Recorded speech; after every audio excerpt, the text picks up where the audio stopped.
But what if that guy is running from the bear too, and the guy's trying to? It's entirely possible, and this is, I want men to really truly understand why women have no choice but to be fearful. You have 4 daughters. Absolutely. I need to know what, and one of them, your oldest is, I believe, 16? 17. 17. Come here, ask you a question. Have you had more positive experiences with men than negative?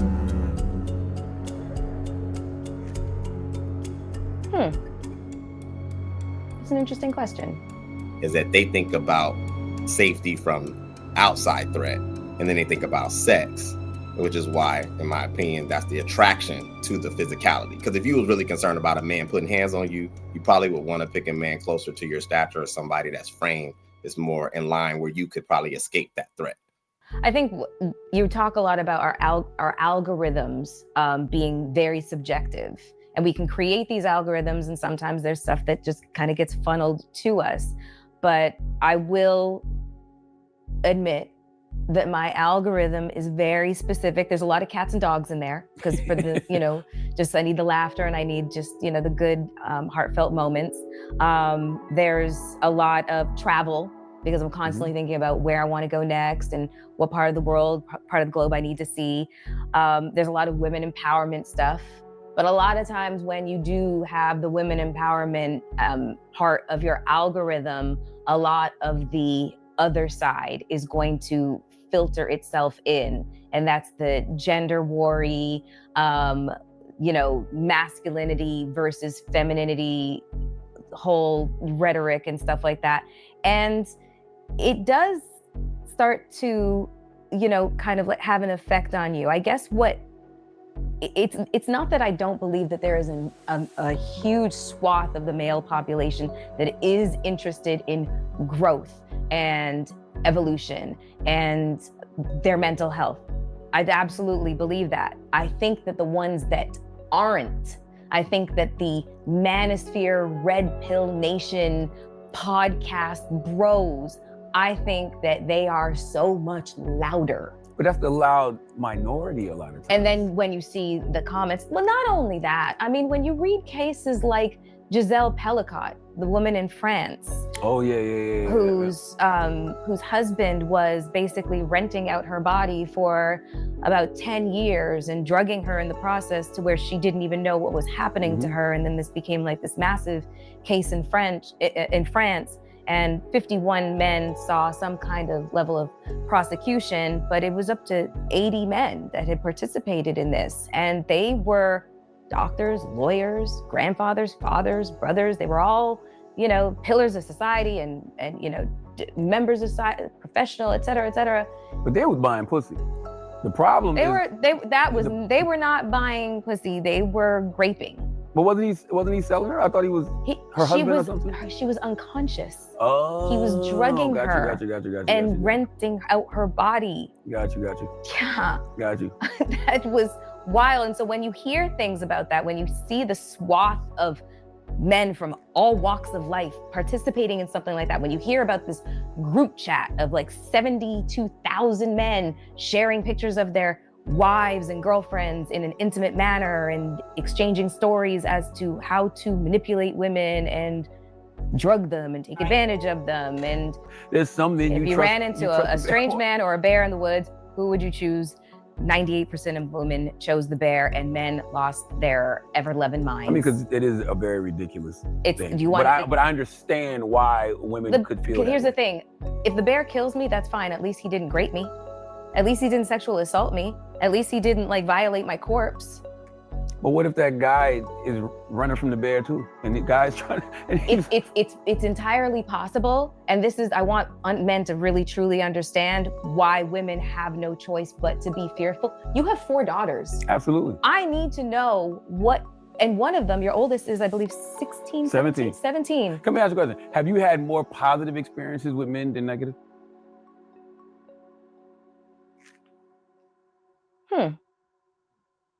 That's an interesting question. She said a lot. There was a lot to unpack.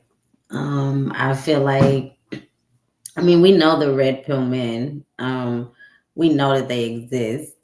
I try not to engage with people. I'm one of those people, like, if it doesn't apply, I let it fly. And I feel like men like that aren't genuinely interested in women like me. So I kind of just let it fly. I think that we waste too much time on the red pill conversation. But to the last question, I think that in general, I have more good experiences with men than I do, than bad ones. We just need to mute her mic permanently. Melissa Ford is just a trash individual. Outside of her being relatively, attractive, which is why we even listen. She seems to be scarred in ways that there is no therapy.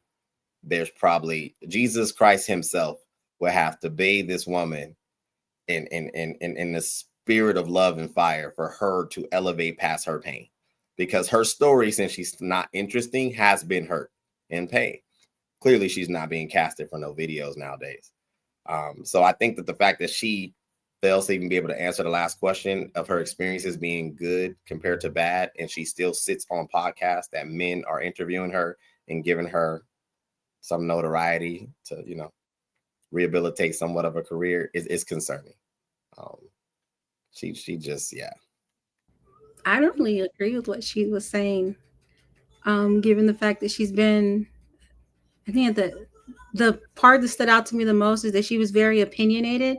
But then at the end, the last question, she was like, that's a good question. Like she's questioning it. Like she hasn't been on podcasts with men with positive interactions that are allowing her to speak and say exactly what she's saying. So she's contradicting herself. I think it's extremely despicable. If any woman is harmed, I think the 7,200 or 7,400 or 74,000 she was talking about was the Asian men had a group where they were like doing just some despicable stuff with wives and daughters and all that. I don't think that was us doing that. And the group I seen with some of that stuff is kind of crazy. Although men do have their issues.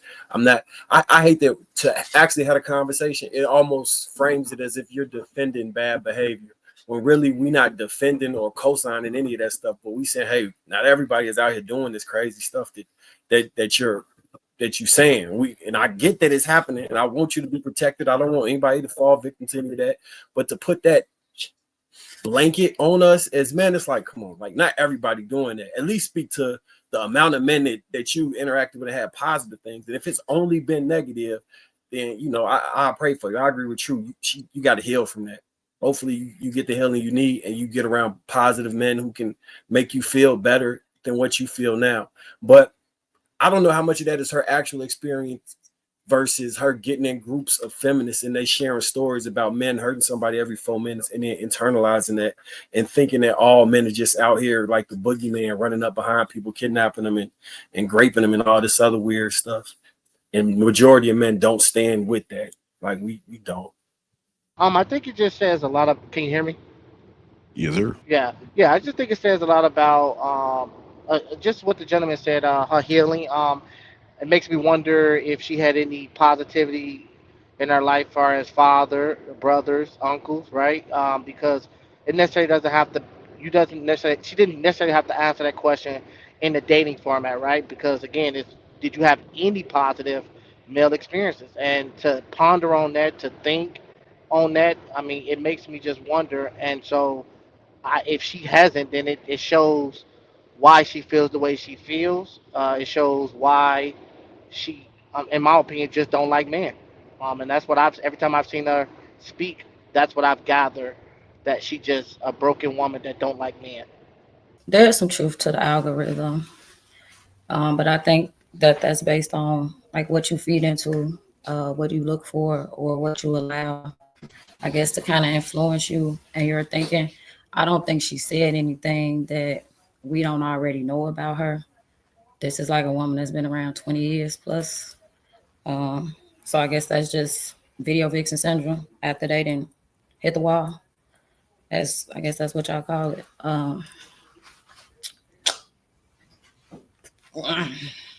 It's Melissa Ford. I mean, like, I just be feeling like certain people, we should just like zoom past because we already know what they be on and like what their reality is. But I get it. It has been 20 years. Maybe she's just reflecting on the choices that she made and where it landed her. Maybe she is bitter. Maybe she's not. I mean, I don't know her personally. None of us do. But over here, I just honestly, I don't care. I just feel like she's representative of a lot of women who just make the wrong choices in life. I just think she's a public figure. And like True was saying, she's still attractive. So maybe people still give her attention. But I don't think she really talk about anything new, doing anything new. It's just like a recycled chick that's been ran through. Damn. You know, at one point I remember having her picture from the King magazine. Like she was like an icon back in the day. Like she would have took that and chose somebody she wanted. She could have won. I didn't know really what to think about. It was a lot of information in one time. It was just she was all over the place. But what I will say for one of the things that I heard was that whole bear situation. Like I would rather the bear because the bear wouldn't blah blah blah whatever. I think that men don't get how terrifying being assaulted in that way is. And so I'd rather get mauled and not violated. So I kind of agree with that. But everything else, the guy in France or whatever doing his wife like that, that does not happen in like large numbers. There are way more things that happen in larger numbers than that. So I don't know what the point of that was, but for the most part, I just thought that she was all over the place. But I did like that question that Charlamagne posed at the end. I kind of was like, and I've never thought about that. You say you never thought about the question that he asked? No, I never considered, like, my brain just never went there before. Like, have I had more bad experiences than good experiences with guys? Yeah, that's typically what it is. I mean, a lot of times, even when women that say that they don't want to get married, once upon a time they wanted to get married, but they had a bad experience, and then now their outlook on marriage is different. Question for the panel: when dating, how do you tell the difference between fear-based on real danger and fear-based on past stories? I can answer that. Go ahead. I would say actions. I think that's how you could tell the difference. It's based upon the person's actions, what they're displaying, what they're showing. I've always told my whole concept with dating, and I've told women this, and it's just my opinion. A person actions and words have to align for you to be able to know if they are living in their truth. I don't believe that a person can continue for a long period of time of actions and words without the lie coming out of it. And if you're paying attention, you'll be able to see it and tell, if this person is real or not. So with your question, I believe action. I think that's the first step is this person consistent? Are they showing you what they're telling you, or is it different? So I'll land with that. Just it's action for me. So as a man, I would say,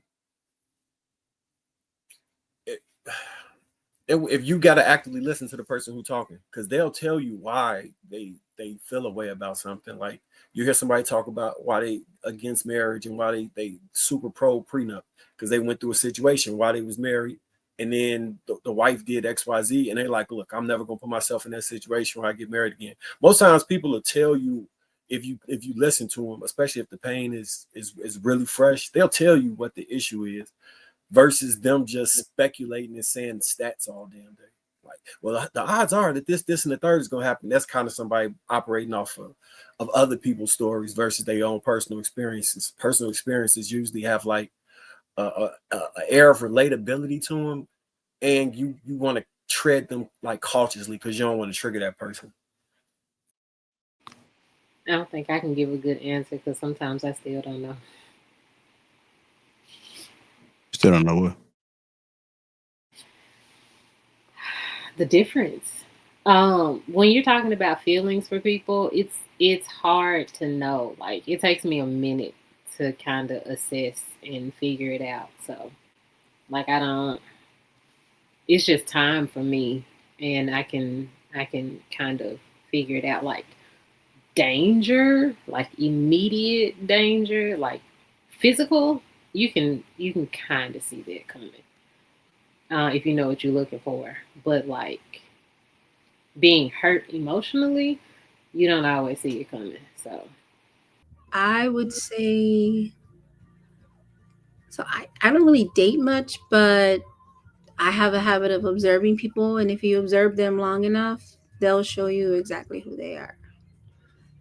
Have certain types of conversations with them, and they'll tell you exactly who they are, and believe them. And you'll know if it's from trauma because they'll repeat it. Oh, I picked up this habit from da da da da da. Or in my childhood this happened, da da da da da. And as you have conversations, you'll be able to tell if it's from the past or if it's from something here recent. And I actually kind of agree with Bo that a lot of times you won't know if you're gonna experience danger emotionally or mentally. But I think if you have strict, or I don't want to say strict, but if you have some type of boundary, no matter what it is, whether and you're solid in it, then you'll be able to be aware of certain things before the damage is actually like really hard, if that makes sense. But can I pose a question? Why? I don't understand why you both said you can't emotionally wise identify, and I don't understand why not, right? Because if we're saying action wise, when you're watching them, you're observing them, you're listening, to me in my mind, I don't see how they can get past you with okay, for example, if let's say emotional wise, right? They hurt you in the sense of in the format of how they talk to you, right? And maybe that first time they apologize, but then if you're observing, right, because you're watching, observing patterns, right, that every time you're seeing when in different scenarios, y'all get into an argument or whatever, they talk to you crazy, right? So from that stance, and you're seeing that pattern emotionally, you can now start to you're observing and seeing, okay, wait a minute, this is becoming a normal thing, and right there is a flag to say, okay, hold on, let me address this, let me figure it out. So I'm just trying to figure out what stops you from seeing these things, because I just feel like human beings, they show it, man or woman, they will show it if you're really listening, seeing, and paying attention. All right, so did you hear my response whenever I said that if you have boundaries, like, so if you are getting to know somebody and you don't know somebody how they're going to react to you until that moment. So as you're getting to know this person and you're spending time with them, you begin to start caring for them. At least I would hope so. If you're dating intentionally, then a situation arises a couple of months later and you're like, oh my gosh, he's talking to me kind of crazy. That's why I said you won't know until you know. And then once you see it, that's when you cut it off to where the damage isn't done as much. Now, if you ignore it and you welcome it, then, that's just a different scenario. But the pain will be there. So there's no way for you to guard actually against it until it actually happens. If it happens, and then communicate through it, depending on the individual. Does that make sense? Like physical, you listen, I can totally, if I'm face to face with somebody and I'm watching body language, I'm going to know if this dude is going to want to swing on me or something, or if he, loses his temper or something like that physically. But you won't be able to prepare for certain situations emotionally and mentally, especially if you guys have been in like the honeymoon phase of the dating, where you guys are like, hey, good morning, handsome, da, da, da, da, da, da, and you're texting back and forth and you're all lovey-dovey with each other, and oh, that's my favorite color too. You're not going to know something until you actually come to it, and it's usually through a disagreement. It's usually through having difference of different types of values, morality, and you won't know it until you actually get there. So you can't actually guard against it. And I'm gonna be honest with you, I'm a woman. So if I'm dating, so when I choose to date, it's going to be for marriage. And I'm going to be all in from the beginning. And that probably is dumb. But I'm gonna be loving as much as possible. And I'm gonna try to be all there as much as possible. I gotta play devil's advocate, JR. I don't think any of the women are being honest about this question.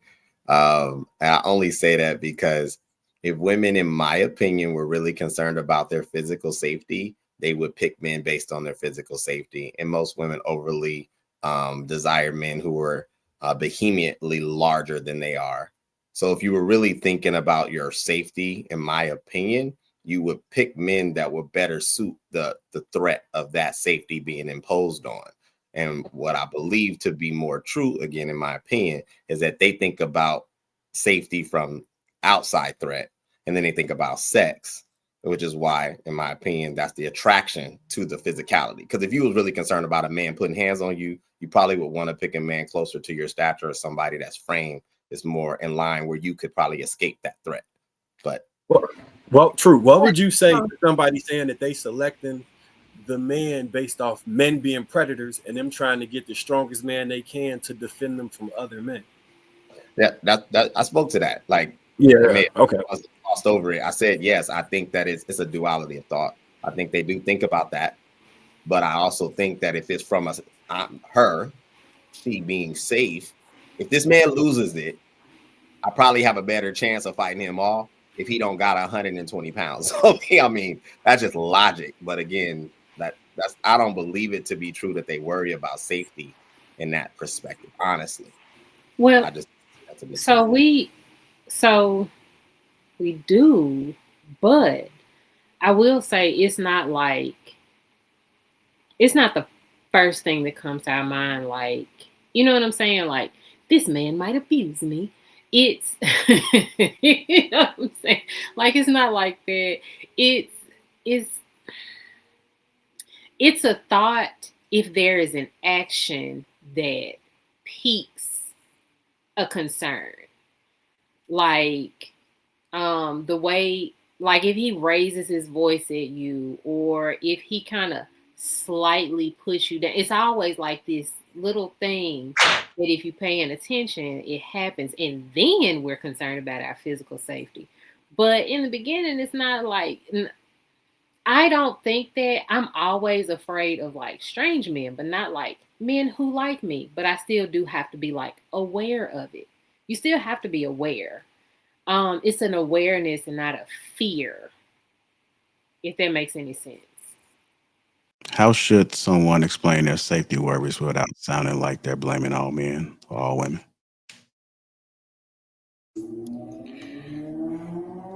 You mean like physical safety or emotional? Because I mean, I feel like that's two different things. You can explain both. I'm gonna have to go with both. Like, I don't feel like I walk around here feeling physically unsafe when it comes to men, like especially men that are interested in me. I can't think of a time in my life where a man like approached me and I was like, I feel unsafe. But emotionally, I think that you just have to have conversations and you have to just get to know that person. It's no other way of doing that. And, you know, we all know that in order to know somebody, you kind of got to go through something. So you really don't know a person unless something happens out of the norm that triggers an action. And I feel like the biggest thing for me in this conversation is once that action occurs, how do you maneuver that situation? Because I think as women, we automatically like, we done, red flag, we running for the hills. I know I do. Like, I'm not, you know, I'm at a stage in my life where like the first red flag, I'm out of there. So I think that just learning how to maneuver those situations when you do feel emotionally unsafe, or especially if you feel physically unsafe, because it can't get dangerous out here in these streets. Like men can change on you in a drop of a dime. And if you don't know somebody, then you don't know that your actions might trigger them. Or somebody else's actions might trigger them when you're out, right? I've been out with a dude and he reacted to someone else that made me feel like I ain't never going out with dude ever again. And it wasn't even towards me. You know what I mean? So it's like you just kind of got to read and know people and have the power of discernment as a woman because our life literally depends on it. One quick question. So if y'all had to answer that, bear in the woods or a man, what would y'all answer be out of curiosity? You know the mean, would you rather be stuck in the woods with a man or a bear? What would y'all answer be? I'm just curious. Oh, I already answered that. What'd you say, a bear? Yep. I told you why. I explained. Yeah, I ain't say nothing. That was Psycho's man. That was. What about you, bro? I would say a man. I'm terrified of animals. I wouldn't make it. All right. What about you, Pearl? Naomi? A man. Naomi? A man. Okay. Did you want to add anything else to that in white? It's just okay. Just being messy. All right. How does trust actually get rebuilt when the world keeps feeding both sides scary examples?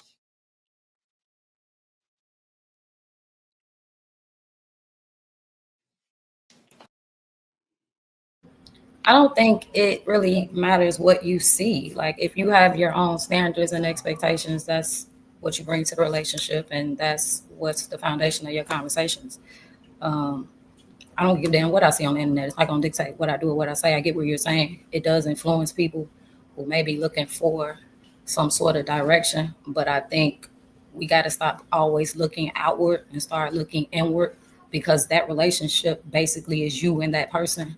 So people can give advice and give suggestions, but you ultimately should know yourself. And I think that'll guide you to exactly who you're supposed to be with or not, because there's a vetting process, right? And like Aisha was saying, there's a level of discernment that you should have. But you have to do that work within yourself first. And I think if you do that, you'll see how naturally easy it is for these type of organic relationships to develop without so much extra work being put into it. You mentioned doing the work. What does that look like for somebody that's watching? Doing the work in a relationship? On themselves. You say you got to do the work on yourself. So doing the work for yourself is not just looking at your strengths, right? Because that's your light. It's really like tuning into your darkness, right? Your weaknesses, things that your areas of improvement. So that could be, are you emotionally available, right? You may be looking for people or finding yourself saying, oh, I keep finding men who are emotionally unavailable. Maybe you're emotionally unavailable and you keep attracting that. You may lack communication. You may lack discernment. Maybe you're hurt, past trauma. You have not taken time to heal. You just kind of jump. You don't have an idea what real emotional and physical safety looks like in a relationship. Maybe you're materialistic. There could be a number of things, right? That's subjective to the person. But until you really ask yourself, what can I bring to a relationship before asking what somebody can bring to you, then again, I think you kind of answer questions that you would naturally ask yourself because you wouldn't ask those things. Like you would want the same thing that you're asking or you want for yourself. So if you're mature, you're communicative, right? You're intelligent, professional, all of those extra things. You want somebody that equates you or at least exceeds you so you can learn. But if you're not doing that work and you don't know who you are, you're going to attract anybody. And it's not just because you're attractive. It's because you're just accepting of everything. I don't think we got to kiss a lot of frogs to find that prince. So can I say, so you asked the question of what it looks like to heal. I see a lot of people um, talk about in the world that they go heal on going on a girl's vacation. They go heal. I heard somebody a woman one time say I read a book, not but a lot of books, but a book. I heard somebody say, oh, I put it all the focus on my kids and that's how I heal, right? To me, these things are not the proper way of healing, so that you can be able to have trust the ability to, or even just the ability to date, right? First, it starts off with admitting. Can you admit? Can you look yourself in the mirror and be honest with who you are on the ugly side of you? Can you look in the mirror and be honest with that? Can you look in the mirror and say, I'm just a no shit ass person, or I suck at this, or I suck at that, excuse my language, right? And if you can start that part first, then comes the healing with, okay, what can I do? Who can I go to? Whether that's therapy, someone professionally, right? Spiritually, right? These things need to be met first, right? Doing that type of work, uh, whether it's not just journaling, but like I said, going to a therapist, going to go get help, multiple health books, mental health books, getting closer to God if you believe in that, so in God, right? Spiritually. These things are steps to help you heal. And a lot of people, they use other avenues to say I'm healed, or I've been in the house all day. I ain't went outside in a month, so yeah, I ain't talked to a dude in a month or a girl in a month. I'm healed, and that's just not it. So I think the way I said, the first stuff I said is how you start the healing. Um, I'll, I'll answer it. I don't think that you can heal unless you're around healed people. I think people believe that healing is just additions to their additions to what they believe they're doing proper, and their distractions at the same time. It's very hard to see oneself if you don't know what to aspire to. So healing, I think, has become like a catchphrase type of thing currently. I don't believe you can heal as a broken person and be surrounded by people who are equally as broken and then believe that you're actually healed. I think that you need to find a tribe of individuals who are outperforming you in every metric of life. That way it expands and exposes the actual weak points that you possess. That's what I believe. Other than that, if you don't have that tribe or that surrounding support system, you're just fooling yourself. And I'll Um, yeah, I agree. I think that healed is a buzzword. It's a word to disarm people. I don't claim to be healed at all whatsoever. I have done some healing, but you're never, once the wound is there, it's never really fully healed. There will be a scar, and you have to have the necessary tools in order for that scar to not affect you going forward. So, yeah, when people say that they're healed, I kind of like side eye them. Cause I'm like, that's just not true. But what I will say is I actually thought about something very similar to this question. We, especially in my age group, we do not trust anybody. There is no like silly like love happening. There is no like truth telling. There's none of, everybody is lying to everybody. Everybody's keeping something from everybody. And it's keeping us from actually like caring about each other. I have to constantly hear like how I'm so old and no man's gonna want me because I'm so set in my ways and blah blah blah. And then women like to tell men that they're sassy and incels and all of that. So like we're hurling insults at both sides. And I think that we could all deal with shutting up and stop prescribing people things and how we feel about them. But I'm not sure how trust gets rebuilt for the vast majority. But I learned something from my brother through a conversation we had. And he was like, you've got to stop lying. And I was like, but I'm not lying. I tell the truth. And he was like, no. He said, when you avoid telling people how you really feel and what you really need, you're lying to them. You're letting them think something, whatever they're thinking, instead of telling them what you need and what you're thinking and how you're feeling. He was like, you have got to stop keeping things, because that's lying to them. And that doesn't make the situation any better. He's like, neither one of you can work on a relationship unless you're completely truthful. And I think what we've missed, because what we used to do when we were young is tell the truth. We would honestly say how we feel. But for some reason, as we get older, we keep those feelings inside. And we keep all of our feelings inside. We keep all of our emotions inside. And it doesn't allow us to connect with one another. So all we're hearing is all of this scary stuff, and we're not having any positive experiences. So we harp on all of the negative stuff.